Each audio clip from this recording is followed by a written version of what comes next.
U of U professors and a Utah company have developed a new type of lie detector. Now, it works on the premise that deception is all in our eyes.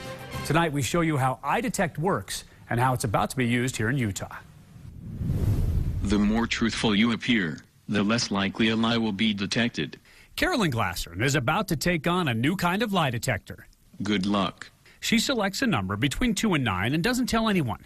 Then she's asked to answer questions truthfully, except when it comes to her number.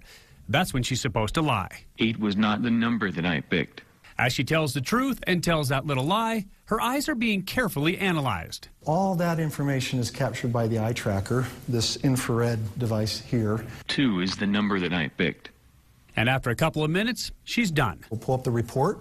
Todd Mickelson, the CEO of the company which makes this EyeDetect system, reveals her results. We determined that Carolyn's number was 8. Carolyn then shows us her number and tells us how hard she tried to hide the lie. I remember trying to stay focused on the same, have the same emotion, the same feeling of false. Basically, EyeDetect determined what her number was through her lying eyes.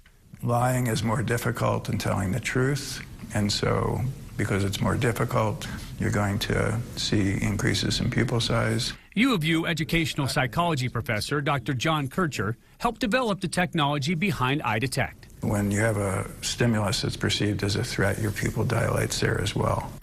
That's what the system is watching, the subtle changes in our eyes. It's a high-tech deception detection machine, and with this particular test, it's accurate 97% of the time. And that's impossible. How do you beat that? You tell the truth, you're just recalling memories about what you did, what happened. But lying, you're fabricating a story. There's more mental work involved in lying. What's happening or what happens when people lie? In addition to that construction of the lie, you are monitoring my expression or your physiology to make sure that you're not reacting, or there's a lot going on when you're lying during a lie detection test. Am I correct in saying that everybody basically lies? Yeah, that's true. We all lie, yeah. It's very common. It's part of our social fabric. It's what keeps us together as a society. That might not matter when it's a little white lie. But what if it's dealing with something much more serious, like a candidate for a police position?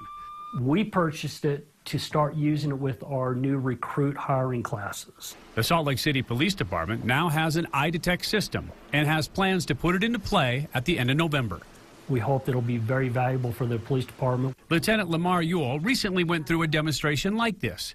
He says at first he was skeptical. Telling the truth or lying can be based on your eyes and your pupils and the pulsations of the blood vessels and the movement. You think, how is that possible?